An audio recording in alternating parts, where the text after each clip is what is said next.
What's up, everyone? It's Emily Kaplan with ESPN. We're about a week away from the NHL trade deadline, so I'm going to use this space to rip through some teams in the Western Conference and notes I'm hearing about their approach heading into March 8th. I've been on the road talking to GMs, talking to scouts, agents, the likes. As you can see, I've got a dead plant behind me, and those are plants that are really hard to kill. So haven't been home lately, on the road gathering all this information, and I should probably share it with you guys. So let's begin with the teams that I believe to be the most aggressive at the trade deadline, buyers-wise. And none of these teams should surprise you. They all seem poised to make a deep run. By the way, I think there's a lot more talented and deeper teams in the West than there are the East this year. It's just the way it shakes out. And we should probably begin with the defending Stanley Cup champion Vegas Golden Knights. Now, many people, and especially opposing fans of the Golden Knights, are rolling their eyes again because they've got two star players on LTIR right now, which means that they can use their cap space if they don't appear until the playoffs. This has happened before, right? We saw this last year with Mark Stone, who was in LTIR and then all of a sudden appeared on day one of the playoffs. And people are wondering, like, how is that possible? It seems kind of sketchy. Couldn't he have appeared in game 82? Well, other teams did ask the NHL to look into it. And what I'm told is that they did do a pretty intensive investigation and didn't find anything sketchy. So it's uncanny and unfortunate he's in that situation again. But here's what I can tell you. Jack Eichel's one of those star players who's out right now. He's skating with the team. I think he's going to come back into game action sometime in early March. So no funny business there. And Mark Stone appears to have a really serious spleen injury. It's a nebulous timeline. I don't know when he's going to be back. It doesn't appear to be in the regular season. So it does feel like they are going to be able to spend his cap money. What you know about the Vegas Golden Knights, it is in their DNA to be hyper aggressive. They've gone after every major free agent since their existence. They're also really active at this time.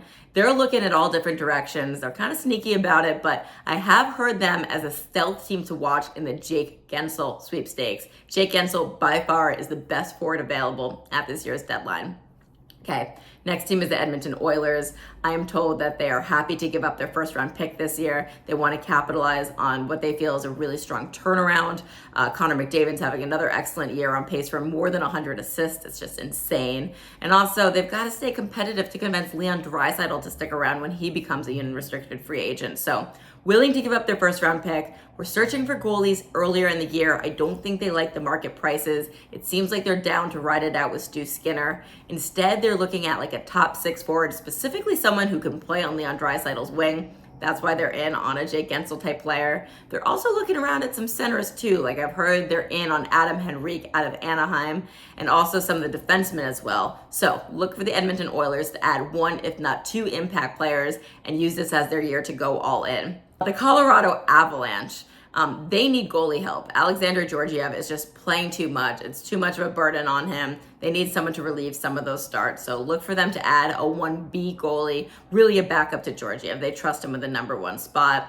But I hear they're sniffing around on a lot of different players, specifically centers and also some defensemen. So keep an eye out for the Colorado Avalanche. And remember, there's a chance their captain, Gabriel Landeskog, can come off back for the playoffs. Gabe wants to. He's absolutely putting in the effort and putting in the work to do that. He's actually skating with the team. I'm recording this in Chicago. I've got a Blackhawks game on Thursday. He's going to be skating ahead of that. So he's traveling with them, which is good news. But just because of the unprecedented nature of his surgery, no other player has ever had it in the NHL, let alone come back from it.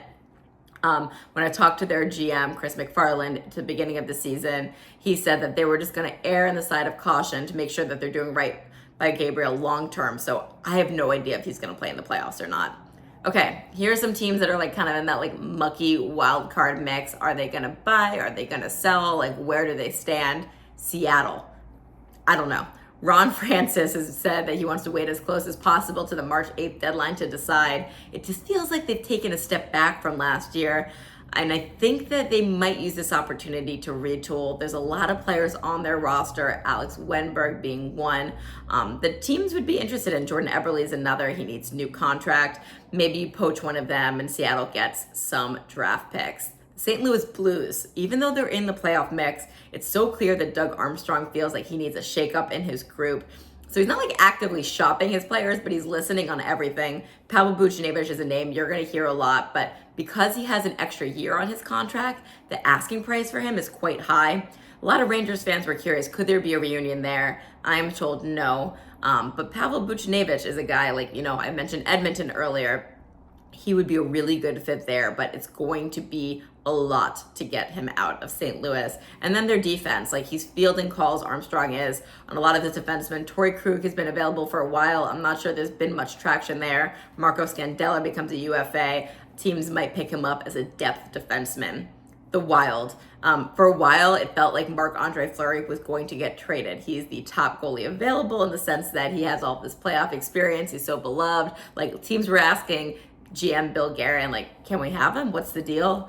What I'm told about Marc-Andre Fleury is that he has no desire to leave Minnesota as long as they're in the playoff race. He and Billy Guerin have a really tight relationship. They won a Stanley Cup together when they were teammates in Pittsburgh, and he has full control over his situation with a full no movement clause. So as long as Minnesota is somewhere in the playoff mix, I don't believe that Marc-Andre Fleury is available. And let's say they do somehow fall to 10 points out. Marc-Andre Fleury is going to be really selective about which team he wants to go to. He doesn't want to just sit on the bench as a bench warmer or cheerleader. He wants an opportunity to get some starts. I know he doesn't expect to be the 1A immediately. However, he wants to be in the mix. And so I think that's a highly specific situation. And therefore, I do feel like it is unlikely for Marc-Andre Fleury to be on the move. That said, if the Wild do fall out of the playoff mix or Bill Guerin decides that he wants to retool for the future, Brandon Duhaime is a player you should get to know. Teams love the way he plays. Such a hard-nosed style. So fit for the playoffs. He could be one of those sneaky guys you're like, holy cow, he went for that. So just keep an eye out on him. Okay, as for the sellers, I talked about the Flames and Markstrom. So close to going to New Jersey. Maybe that still happens, but it felt like for a while the Flames were just treading really delicately around Jacob Markstrom, he's got control of the situation. And now he seems open to moving, knowing what direction Calgary is going in, knowing that he only has so many years to really compete for it. So potentially he's on the move. And of course, Noah Hannafin did not want to sign a long-term extension in Calgary, has expressed his interest in coming to the United States. He's born in Massachusetts, wants to play for a U.S. team. But that limits the negotiating leverage for the Calgary Flames, knowing that. And so they wanted to set a really high asking price, but because there are limitations and teams here might be unsure whether they can sign him long-term, they might not get a ton for him, but they are going to have to trade him just to recoup some assets. Lastly, on the sellers, you've got the San Jose Sharks, who pretty much told the entire league, our roster's available. Come look at what we've got. Mario Ferrero is a guy that was interesting to some teams. I'm not sure he's going to get traded. Luke Cunnin is a player that I've heard come up a lot, plays a hard-nosed style, was in Nashville for many years. He could be potentially on the move. And then Kaapo Kähkönen, there's been so much goaltending thirst around the league, and I've talked about the high asking prices for Saros and Markstrom. Kapanen might fly under the radar as a guy that a team might just hey, we need some goaltending insurance. He is our guy. The Ducks do appear to be sellers, even though I think they're ahead of their rebuild than they even thought and could be competitive sometime even in the next 2 years. But you got to recoup some assets if you're GM Pat Verbeek. Adam Henrique, at this point, I would be shocked if he wasn't traded just because of how many teams I have heard are interested in him and how, there's just so many limited centers available. He plays a really smart game. He's on the older side, but I do think Adam Henrique will be on the move. Sam Carrick, because he has a low contract, another guy I've heard is gaining some traction, as well as Ilya Lyubushkin, the defenseman. Trevor Zegras is a player so many people are curious about. I don't know if his long-term future is in Anaheim, just because his style doesn't really vibe with the hard-nosed system that Pat Verbeek and coach Greg Cronin are trying to build. But when you trade a player as talented as Trevor Zegras, you don't do it on a whim. And I think those are conversations that would happen more over the summer or maybe next year. So I don't know if Trevor Zegras is long for Anaheim. I don't think he's going to finish his career there, but I don't think that we're going to see something in the next 2 weeks. It just doesn't feel that way. And lastly, one more team player on the Ducks, Frank Vatrano. He's got one additional year on his contract, and so that's a really high asking price. I think Vatrano personally would be down to go back to the Rangers and run it back with them, but knowing the Rangers, and I'll talk about them in my Eastern Conference video, they're willing to pay high prices. They just feel like the player has to be worth it, and I think the asking price on Vatrano, I've heard from Verbeek, is quite high. And just the Chicago Blackhawks were one of the big sellers at last year's trade deadline. Of course, they did say goodbye to Patrick Kane. This year, they re-signed all of the players that really were valuable trade bait, like the Jason Dickinsons and the Nick Folignos of the world, even Peter Mrazek. They all got extensions to stay in Chicago to be part of the rebuild. And because of that, if you see Chicago get involved, I think they try to weaponize their cap space as a third-party broker. This is a trend we've seen in the NHL over the last few seasons. So Chicago could be in the mix over the trade deadline, but I don't think they're unloading players, and I don't think they're adding any either. That's what I got for you guys right now on the Western Conference. Click for the Eastern Conference video to see what's going on over there, and make sure to stay tuned to this channel ahead of and during the March 8th trade deadline, where I'll be updating you on all of the things I'm hearing around the league.